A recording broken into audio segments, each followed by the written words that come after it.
हाँ, overall performance के बारे में बहुत अच्छा लगा। पहले नंबर पे तो पूरे देश को बधाई देता हूँ, सबको शुभकामनाएं कि नीरज का पहला मेल एथलीट है जिसका वर्ल्ड चैंपियनशिप में मेडल आया है। अगर ओवरऑल एथलीट में बोलूं तो सेकंड एथलीट है, because first Anju Bobby George थे। तो ये पूरे देश में बहुत खुशी की बात थी। और इसके अलावा ये 19 साल के बाद हमारे देश में एक मेडल आया है जो सिल्वर मेडल है।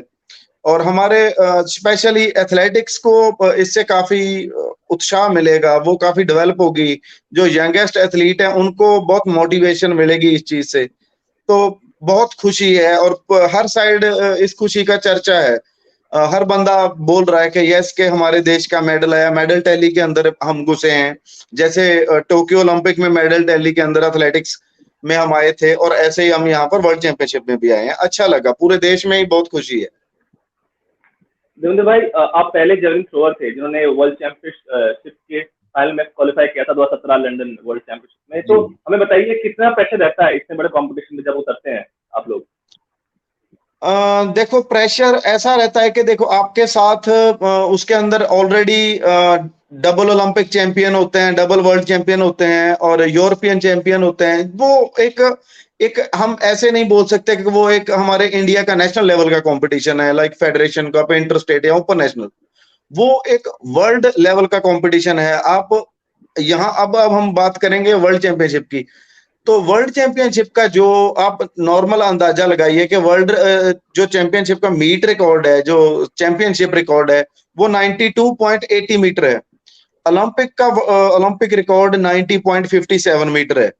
और ये वर्ल्ड चैंपियनशिप ओलंपिक से ऊपर वाले लेवल की गेम है। हाँ, ये वो गेम्स है, ये चैंपियनशिप है। चैंपियनशिप हमेशा गेम से थोड़ा नीचे समझते हैं इसको हम, के बिकॉज इसके अवार्ड्स नहीं होते ज्यादा। ओलंपिक की एक वैल्यू अलग होती है, वो गेम्स में आती है। ओके, तो इसमें जो तकरीबन हमारे एथलीट हैं वो वर्ल्ड लेवल के, स्पेशली इसके लिए बाहर वाले एथलीट प्रिपरेशन करते हैं। तो ये एक बहुत उच्च लेवल का कंपटीशन होता है। इसमें कोई वो नहीं है कि आप जाओ और इजी। प्रेशर इतना रहता है कि आप सच मानो कि जैसे कल नीरज खेल रहा था, फर्स्ट थ्रो फाउल हुई। नीरज की कभी फर्स्ट थ्रो फाउल नहीं होती। फर्स्ट क्या उसकी आपने देखा हो तो ओलंपिक की 6 थ्रो काउंट है, अगर कोई कम लगी है जानबूझ के फाउल की है। फर्स्ट थ्रो फाउल थी उसकी। सेकंड थ्रो 82 मीटर है, जो कि 82 भी वो रेयर मारता है। थर्ड उसकी 86 लगने के बाद उसको बहुत कॉन्फिडेंस जगा होगा। फिर फोर्थ 88 लगने के बाद और ज्यादा, मतलब दोबारा बूस्ट अप हुआ है। पहले वो नर्वस या प्रेशर या अंडर प्रेशर हो जाता है एथलीट, वो चीज हुई थी। तो प्रेशर एक एथलीट के ऊपर बहुत ज्यादा है। जो तकरीबन जिसने पार्टिसिपेट कर रखा है वो भाई बेटर बता सकता है। सच्ची मैं आपको कैसे बताऊं कि क्या प्रेशर होता है। वो फील एक अलग फील होता है, और उस फील के अंदर मेडल आ जाना, वो उससे बड़ा प्राउड की कोई बात ही नहीं होती। देवेंद्र भाई, 2017 के जो लंदन चैंपियनशिप की बात करेंगे, आप और नीरज दोनों गए थे। आप फाइनल तक गए थे, नीरज क्वालिफाई नहीं कर पाए थे फाइनल के लिए। I think 12 ji. पोजीशन पे थे वो। तो 2017 से लेकर 2022 तक आपने नीरज के अंदर क्या क्या चेंजेस देखे हैं? ओके, मैं नीरज को तकरीबन जानता हूँ 2014-13 से जानता हूँ। एक बार 2009 में भी नीरज से मिला हूँ। तब वो शायद अंडर 14 या 13 था। तो उस टाइम बहुत बच्चा सा, एक छोटा सा बच्चा होता है जो 8-10 साल 12 साल का होता है, वैसा था। तो तब भी जेवलिन फेंकने आया था, तब उसको एंट्री नहीं मिली थी, पंजाब स्टेट से आया था। उसके बाद जी। 14 में देखा। 14 में हम कॉमनवेल्थ गेम्स गए थे, मैं, रविंदर और विपिन कसाना। तो हमें उसने मिला था मेरे से स्पेशली। तो अच्छा अप्रिशिएट किया, भाई साहब आप बहुत अच्छे एथलीट हुई है। 70 के अंदर जब वर्ल्ड चैंपियनशिप हुई है उसके बाद मुझे बहुत कॉन्फिडेंस था एक्चुअली कि नीरज क्वालिफाई कर जाएगा। मैं नहीं कर पाऊंगा क्योंकि मेरा शोल्डर बिल्कुल बहुत ज्यादा उस टाइम क्रिटिकल सिचुएशन में था, बहुत प्रेशर था। कैसे होगा यार, मैंने पर 1 महीने से जिस आदमी ने जेवलिन को टच नहीं किया है वो कैसे थ्रो कर पाएगा, तो ये सारा प्रेशर था। ओके, तो नीरज के साथ डिस्कशन करता रहता, यार देख ले रनवे कर रहा हूँ, सिर्फ जिम कर रहा हूँ पर थ्रो नहीं कर पा रहा हूँ। तो जैसे क्वालिफाई राउंड हुआ, मेरा बी क्वालिफाई राउंड था, उसका ए में था। तो मैंने उस टाइम पूछा अपने चीफ को साहब से, नीरज का क्या हुआ, क्योंकि क्राउड बहुत होता है, सुनता कुछ भी नहीं है। तो उन्होंने बोला, ऐसे ऐसे इशारा कर दिया। मुझे लगा शायद ही विल बी क्वालिफाइड। तो जैसे मैं बाहर क्वालिफाई करके बाहर जाता हूँ तो वहां पता चलता है नीरज ने नहीं किया। मैंने इंटरव्यू भी वहां दिया, मैं बहुत सैड था। आप चेक कर सकते हैं यूट्यूब के ऊपर, वो इंटरव्यू है पूरा, सभी एथलीट्स ने देखी है कि यार मुझे अपने अंदर जाने की बहुत खुशी है, बट मेरे को उससे ज्यादा दुख है कि मेरा भाई मेरे साथ नहीं है। कल हमें दोनों को खेलना था, तो दैट टाइम। और आज आज के नीरज में क्या चेंज है, अब बात करता हूँ इस बारे में। वो नीरज भी मेहनती था, ये नीरज भी मेहनती है। वो नीरज काफी पंक्चुअल था, ये नीरज भी काफी पंक्चुअल है। आफ्टर ओलंपिक मेडल जो बात क्या होती है, जब आप एक अच्छे लेवल पे पहुंच जा चुके होते हो, लाइक आपने ओलंपिक चैंपियन बन गए हो, ओलंपिक चैंपियन बनने के बाद आपका प्रेशर कम नहीं होता आपको। ठीक है, दुनिया को लगता होगा पैसे बहुत हैं या हर चीज बहुत हो गई है, बट जब आप बहुत अच्छे लेवल पे परफॉर्मेंस दे देते हैं उसके बाद एक्चुअली आपके ऊपर प्रेशर ज्यादा हो जाता है कि अब आपसे और एक्सपेक्टेशन है, आपके देश को, आपके फैंस को, आपके पब्लिक को, या दूसरे देशों को भी, इंक्लूडिंग हमारा पड़ोसी देश पाकिस्तान, उनको भी लगेगा कि हाँ अब देखते हैं नीरज क्या करता है। ओके, तो वो सारी एक्सपेक्टेशन पे खरा उतरना है, उसके ऊपर अच्छी परफॉर्मेंस देनी है। तो नीरज ने बाखूबी उस चीज को किया है, साबित किया है अपना आप। ऐसा नहीं है कि यार वो एक एक एक दिन का चैंपियन नहीं है, वो सदाबहार वाला चैंपियन है जो बार बार रिपीट करते हैं अपने आप को। और उसने उस चीज को बोलते हैं ना, एक उच्च लेवल पे जाना कोई मुश्किल नहीं है, मुश्किल है भी तो वहां रुकना बहुत मुश्किल है। तो नीरज ने वहां रुक के परफॉर्मेंस देके और आगे गया है। अगर 87 में ओलंपिक में मेडल दिया था, देन इस वर्ल्ड चैंपियनशिप में 89 मीटर क्वालिफाई राउंड में किया, नियर ऑल्सो मैं बोलूंगा 90 मीटर ही की है मेरी नजर में। मुझे होप था नीरज इसमें 92 93 मीटर करता, अकॉर्डिंग टू क्वालिफाई राउंड बहुत इजीली थ्रो गई है। पर फाइनल में थोड़ा सा प्रेशर हो गया, हवा का प्रेशर था, ये से बात हुई थी, थोड़ा हवा का प्रेशर था, हवा ज्यादा थी तो वो चीज हुई है। बट नो वरीज, वो हैप्पी है तो सारा देश बहुत खुश है, फिर वही बात है। पर नीरज में मैंने ये चेंजेस देखे हैं। देवेंद्र भाई, 90 मीटर बैरियर हम जी। जब बात कर रहे हैं उसके बारे में, नीरज काफी क्लोज आए थे स्टॉकहोम डायमंड लीग में 89.94 मीटर। तो क्या आपको लगता है कि कॉमनवेल्थ गेम्स को 90 मीटर बैरियर टूट सकता है? देखो, जब आपकी जेवलिन एवरेज चली चली जानी शुरू कर देती है ना, जैसे कोई मान लो एक एथलीट है, वो 70 मीटर का बैरियर क्रॉस कर रहा है और उसकी जेवलिन का 67 68 69 68 69, उसका बैरियर सम टाइम 73 74 मीटर वाला भी खुल जाता है, ये मैंने देखा है। पर अगर ये बहुत स्टैंडर्ड लेवल की बात है तो वहां पर भी यही चीज लागू होती है, वहां खुलेगा। इसका आप चेक कर लेना, नीरज का बहुत जल्दी 92 93 प्लस कर देगा, ये मैं बोल रहा हूं। और कॉमनवेल्थ गेम्स में देखो, मैं कोई श्योर नहीं हो सकता हूं कि कब खुलेगा, क्योंकि भविष्यवाणी नहीं कर सकते, उम्मीद कर सकते हैं। उम्मीद करता हूं कि भगवान से प्रे भी करेंगे, सब करें। मैं स्पेशली सारे इंडियंस को बोलता हूं, अपने जितने भी आपका चैनल देखते हैं, कि यार प्रे करें कि प्लीज नीरज जल्दी से जल्दी और अच्छी अचीवमेंट दे, कि वो वर्ल्ड के टॉप 10 एथलीट्स के अंदर जो परमानेंट हैं, बेस्ट, वर्ल्ड बेस्ट टॉप 10, जो 90 लगभग आज 91 मीटर का जो एथलीट है वो उसके अंदर है, तो नीरज उसके अंदर घुसे, देन वो और आगे जाए। उसके अंदर क्वालिटीज हैं कि फ्लेक्सिबिलिटी, स्पीड, पावर, स्ट्रेंथ, ये सारी चीजें हैं, एक्सप्लोसिव ऑल्सो। तो वो कर जाएगा कॉमनवेल्थ गेम्स में, होप है कि वो 91 92 मीटर करे।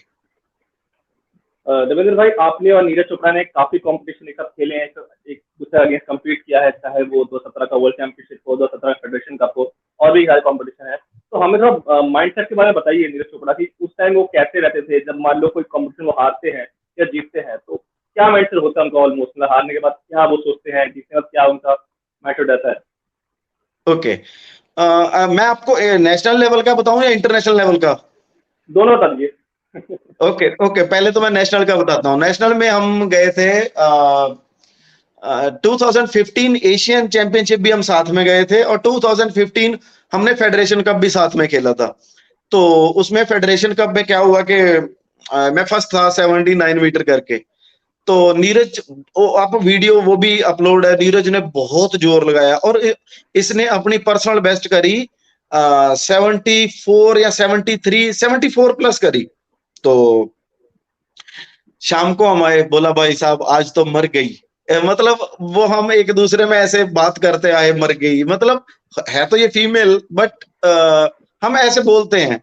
तो वो बड़ा खुश हो के हैप्पी हो गए, भाई साहब हाय भाई साहब मर गई आज तो वो चीज हमने बहुत फेमस करी, इंक्लूडिंग इंडिया टीम के अंदर भी। जब हम वॉलीबॉल भी खेलते स्मैश करते तो आगे वाले के जब लगती मर गई बोल देते एक दूसरे को। तो वो चीज है।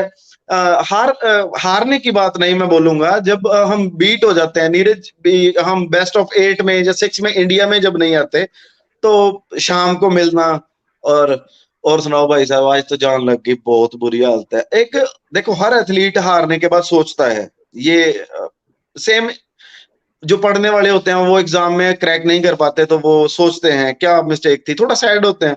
कुछ लोग ड्रिंक करते हैं, कुछ कुछ करते हैं, ऐसा नहीं था। नीरज बिल्कुल ऐसा नहीं है, वो बहुत काम माइंडेड है। बट क्या होता है कि जैसे हम कई बार बीट या हारने के बाद हम बैठते हैं, फिर मिस्टेक के बारे में सोचते हैं, उसको हम कुछ बंदे कैसे चेंज कर लेते हैं अपना माइंडसेट के आपस में बातें करना, खेलना, या कुछ ताश खेल लेनी, या फोन पे उसको गेम खेलने का शौक है। उस टाइम फोन पे गेम कौन सी कोई फाइट वाली आती थी, आपस में फाइट करते हैं, वो वाली गेम वो खेलता रहता। तो अगर 2015 ऐसे ही एशियन चैंपियनशिप में भी हुआ, मैं हो गया 7वां और नीरज उस टाइम प्लेस में नहीं था, बाहर था। तो उस टाइम भी हमने नीरज भाई आज तो मर गई भाई साहब, बड़ा जोर लगाया, हुआ कुछ नहीं। पर उसकी ये चीज बहुत अच्छी लगी मुझे कि उसने अपने आप को, अगर सपोज किसी की टेक्निक सूट नहीं ना कर रही तो थोड़े दिन उसके पास करता है, देन उसके बाद बोल देगा कि सर मुझे आपकी ट्रेनिंग सूट नहीं करती, कुछ चेंज देखता है। मतलब हर बंदा, कुछ होते हैं कि अपने आप को समझ नहीं पाते हैं, अपनी जो प्रॉब्लम्स हैं, जो मिस्टेक है उसको समझ नहीं पाते, वो कैच करता है, वो अच्छे से कैच करता है। ये उसके अंदर बहुत अच्छा प्लस पॉइंट है। और उसके ऊपर वर्क कर लेना, दोबारा उसको ठीक करना, वो उसने किया। जो मिस्टेक थी उसके ऊपर, अभी आज की डेट में अगर मैं बोलूं नीरज किस चीज के ऊपर वर्क कर रहा है, नीरज अपनी लेफ्ट लेग ब्लॉक करने के ऊपर बहुत ज्यादा वर्क कर रहा है। वो स्ट्रेट लेग लगाना चाहता है, उसकी हालांकि थोड़ी सी ना ऐसे बेंड लगती है, तो वो उस चीज के ऊपर काम कर रहा है। हिप फ्लेक्सर और हिप फ्लेक्सिबिलिटी, ग्लूट हैमस्ट्रिंग, इनके ऊपर थोड़ा, ताकि वो और स्ट्रांग लगे। एंकल के ऊपर बहुत ज्यादा वर्कआउट कर रहा है, एंकल स्ट्रेंथनिंग के ऊपर। तो ये होता है मिस्टेक से सीख लेना। भाई मेरे अंदर मैंने 86 87 मीटर करी है, तो कहाँ मिस्टेक आ रही, मेरा शोल्डर भी एकदम ठीक है, पावर पोजीशन बहुत अच्छी है, स्पीड भी बहुत अच्छी है, रिदम बहुत प्यारा है। तो प्रॉब्लम इसके बाद ओके, ये थोड़ा बेंड हो रहा है तो इसके ऊपर काम करना है, वो भी काम कर रहा है।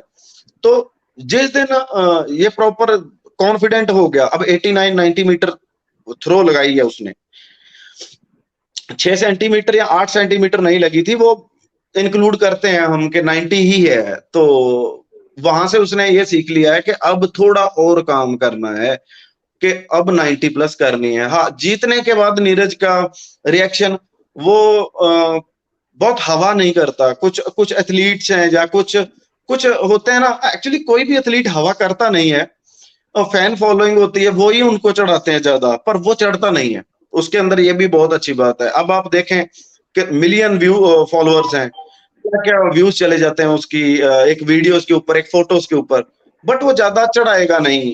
वो ज्यादा ऐसा नहीं है कि डेली की हमें कुछ ना कुछ व्लॉग टाइप के फोटो अपलोड करनी है, कुछ स्टोरी डालनी है, नहीं। उसका मैंने लगातार 7 7 8 8 महीने भी देखा है, इंस्टाग्राम को कोई स्टोरी नहीं है, कोई पोस्ट नहीं है।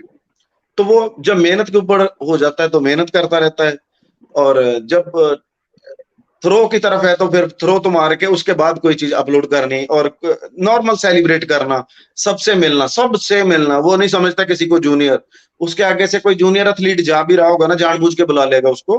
गुड नेचर है, और ये सब किसी के पास होना चाहिए। एक आखिरी सवाल रविंद्र भाई, अन्नू रानी और रोहित यादव भी फाइनल तक पहुंचे थे। अगर दोनों परफॉर्मेंस की बात करें तो किस तरह देखते हैं आप, क्योंकि आई थिंक अन्नू रानी का ये second world championship consecutive second time final गई थी, और शायद रोहित का पहला था। तो किस तरह देखते हैं दोनों का ही आप परफॉर्मेंस ओवरऑल? अनु रानी को मैं इस तरीके से, अनु को भी 2012 से जानता हूँ। इंडिया टीम में काशी सर के पास अनु भी आई थी, ग्रैंड प्रिक्स खेली थी that time. Anu throwing 49 metre, तो उसके बाद आप देखो 49 मीटर से 63 मीटर का बैरियर कैसे पार किया जाता है, क्योंकि थ्रो 1 मीटर नहीं बढ़ती, 2 मीटर नहीं बढ़ती, 3 मीटर भी नहीं बढ़ती, 1 सेंटीमीटर बढ़ाना पड़ता है। और उस लड़की ने, she is very hard working girl, वो बहुत डेडिकेटेड गर्ल है। वो, उसको सिर्फ इतना पता है कि मेरे कोच ने मुझे ये बोला है और मुझे ये करना है और मुझे करके दिखाना है। उसके उसके अंदर मेरे को याद है अनु योगा किया करती थी, सिर्फ योगा, और 49 मीटर तक थ्रो उस टाइम थी उसकी, तो रॉड नहीं उठा पाती थी वो। लेकिन आज वही लड़की 70 केजी की स्नैच करनी, या 95 की क्लीन करनी, उसके बाद अच्छी 200-250 तक स्क्वाट करनी। अब सोच के देखो, जिसने 1 केजी नहीं उठाया वो इतना उठा रही है। Weight training is not a weight lifter, है ना, वो सब वो वेट भी उठा रही है, ये हमारा वर्क है। उसके बाद उसने जेवलिन इंप्रूव करी है, कितना दिमाग लगाया होगा, हार्ड वर्क, बहुत हार्ड वर्क यार। काशी सर ने उसको लगातार 6 आवर, शाम को इवनिंग टाइम फिर 3-4 आवर्स ट्रेनिंग करवाई है, रेगुलर रेगुलर लगातार। और उसने परफॉर्मेंस दी है गुड। 2014 में पहली बार अनु का एशियन गेम्स में ब्रॉन्ज मेडल आया था। तो उसके बाद 14 के बाद उसने खेला था, शायद 15 में हमारे साथ एशियन चैंपियनशिप नहीं थी, 16 में फिर दोबारा खेली थी, 17 में लंदन में खेली थी, और 17 में एशियन चैंपियनशिप के अंदर सिल्वर मेडल था अनु का। अनु ने बहुत इंप्रूव किया है, और ये उसका सेकंड वर्ल्ड चैंपियनशिप था दोहा के बाद। एक्चुअली वैसे तो तीसरा था, बट दोहा के बाद ये उसका दूसरा था कि 2019 के बाद, कि उसने जो वर्ल्ड चैंपियनशिप के अंदर पहुंची है वो फाइनल के अंदर, देन उसने बहुत अच्छा कॉम्पीट किया है वहां पर। और अनु रानी ने अपने आप को दूसरी बार लगातार वो फाइनल में पहुंची है। एक लड़की, हमारे देश में जैसे बोला जाता है लड़की है बोलते हैं ना हम, यार हम लड़के हैं, ये लड़की है, थोड़ा अंतर या कुछ ऐसा, बट उसने उस बैरियर को तोड़ दिया। He she is a real first girl के जिसने वर्ल्ड चैंपियनशिप के अंदर घुसी है, फाइनल के अंदर। वही एक लौती लड़की है जो एशियन गेम में मेडल दे रही है, और देती भी है। एशिया की टॉप एथलीट है अनु रानी। वर्ल्ड के अंदर अगर काउंटिंग करूं तो मैं आज की डेट में वो वर्ल्ड रैंकिंग के अंदर चल रही होगी, बेस्ट 10 के अंदर वो भी है। तो हमारे भारत की बेटी, भारत ओवरऑल वर्ल्ड के अंदर पहले 10 लड़कियों के अंदर आती है जेवलिन के अंदर, तो कितनी बड़ी बात होगी, सोच के देखो। जैसे ये नीरज के लिए है ना, मैं उतनी ही इच्छाएं उसके लिए प्रकट करता हूं कि यार ये लड़की ने बहुत हद कर दी है, कि बहुत अच्छी परफॉर्मेंस दी है, ये आउटस्टैंडिंग है। और एक वो भी एक गांव से है, वो भी एक गांव से है, तो यूपी मेरठ से है अनु रानी, और वहां से यहाँ तक का सफर, एक मेरठ से निकल के ओलंपिक टोक्यो तक का सफर, वो एक काफी प्राउड वाली बात होती है अपने आप में, एक एथलीट होने के नाते मैं समझ सकता हूँ। और उसको लगातार आज 10 साल हो गए नेशनल चैंपियन बनते हुए। अनु रानी गोल्ड हर जगह। कितने नेशनल गोल्ड होंगे अनु के पास? लगभग 30 गोल्ड होंगे नेशनल के, इंक्लूडिंग ग्रैंड प्रिक्स काउंट कर लूं तो 20 वो भी हैं। 50 time national champion, 3 time Asian champion है वो, 3 to 4 टाइम एशियन चैंपियन है, बिकॉज एशियन इनविटेशन भी होते हैं जहां उनमें सब में खेली है। और छोटी मोटी नहीं, एक्चुअली इंटरनेशनल लेवल की जो कोटेशन आउटडोर कंपटीशन होते हैं, जैसे हम पोलैंड में थे तो चेक रिपब्लिक में कंपटीशन हो गया, उसमें गोल्ड देना, या फिनलैंड के अंदर कंपटीशन होते हैं वहां मेडल देना। अपनी गोल्डन लीग होती है इनकी लड़कियों की, तो उसके अंदर गोल्डन स्पाइक मीट होती है जेवलिन में लड़कियों की, उसके अंदर मेडल आना। अब यहाँ पर एक कजाकिस्तान में कंपटीशन हुआ, वहां गोल्ड आना, तो ये बहुत बड़ी बात है, और मैं प्राउड करता हूँ उसके ऊपर, पूरा देश को भी करना चाहिए। सेकंड, अब बात करते हैं रोहित की। रोहित भी एक, अगर रोहित की बेसिक आप बात करोगे तो रोहित के घर की कंडीशन बहुत ठीक नहीं थी यार। वो उसके पापा एथलीट रहे हैं, एक टाइम पे मैराथन भागते रहे हैं, उसका छोटा भाई भी जेवलिन करता है। वो एक बहुत बहुत बहुत बैकवर्ड एरिया से है, और वहां पर कोई फैसिलिटीज वगैरह कोई नाम की चीज नहीं थी।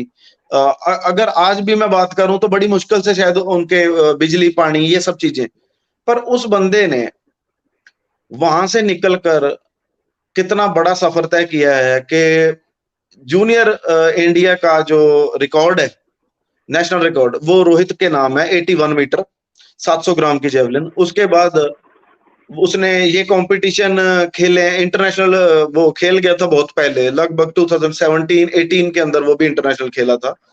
उसके बाद रोहित ने अब रोहित एक इंडिया के पास ऐसा एथलीट है जिसने इंडिया कैंप के अंदर रहते हुए 80 मीटर की लगभग 14-15 बार, 15 भी नहीं, शायद 18 बार से ऊपर 80 मीटर कर दी होगी, 20 बार से ऊपर 80 मीटर कर दी होगी। तो रोहित का ये पहला IAAF का वर्ल्ड चैंपियनशिप कंपटीशन था। उसके लिए ये मेडल की बात नहीं थी। देखो, हर जगह मेडल नहीं लिए जाते। जब कोई जूनियर एथलीट खेलने जाता है तो उसका मेडल आता भी नहीं है, उसको वहां से एक्सपीरियंस लेना चाहिए। तो जो मैं बोल रहा हूँ, एक्सपीरियंस लेना चाहिए। रोहित ने यहाँ से एक्सपीरियंस लिया होगा, और जब हम यहाँ से एक्सपीरियंस ले लेते हैं तो हम अगला आने वाला कंपटीशन जो हमारा इंडिया में हो, चाहे वो हमारा कॉमनवेल्थ गेम्स हो, चाहे वो एशियन गेम्स हो, चाहे वो इंटरनेशनल लेवल का कंपटीशन हो, वहां पर हम बहुत अच्छा परफॉर्मेंस देते हैं, क्योंकि हम वहां से सीख लेते हैं। हम वहां से काफी कुछ सीखते हैं कि यार कैसे वार्मिंग अप करना है, कैसे क्या करना है, कितनी देर पहले क्या। यहाँ देखो, बड़ों के साथ खेलने से आप बड़े बनते हो, जब छोटों के साथ बोलते हैं ना, घड़े की मछली नहीं बढ़ना चाहिए, घड़े के मेंढक, वो नहीं है। जब हम बड़े समंदर में जाते हैं तब हमें पता चलता है, वाह, ये भी दुनिया, ये भी एथलीट है। तो ऐसा नहीं था कि वो घड़े का मेंढक नहीं था, मैं उसके लिए एग्जाम्पल नहीं दे रहा हूं, बट एक चीज बता रहा हूं।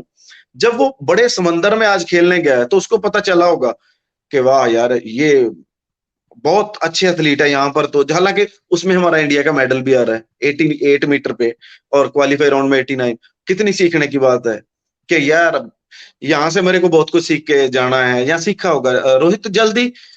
मेरे को लगता है कि वो बहुत सून मारेगा थ्रो, लगभग वो भी करेगा 83-84 मीटर तक, जल्दी जल्दी करेगा। और उसके साथ भी मेरी बहुत इच्छाएं हैं, वो भी बहुत अच्छा खेला है। इंडिया का हर एथलीट, इन जेवलिन के अलावा भी, जो चाहे ट्रिपल जंपर्स थे, अपने लॉन्ग जंपर्स थे, स्प्रिंटर्स थे, रिले वाले थे, या तेजिंदर तूर शॉर्ट पुटर है, सारे बहुत अच्छे एथलीट हैं। मेरी नजर में स्टार एथलीट हैं सारे, क्योंकि तेजिंदर तूर भी वहां तक पहुंचा खेलना, और वर्ल्ड के टॉप शॉर्ट पुटर्स के साथ, including world record holder 23 metre वाले आए हैं, उनके साथ खेलना बहुत बड़ी बात है।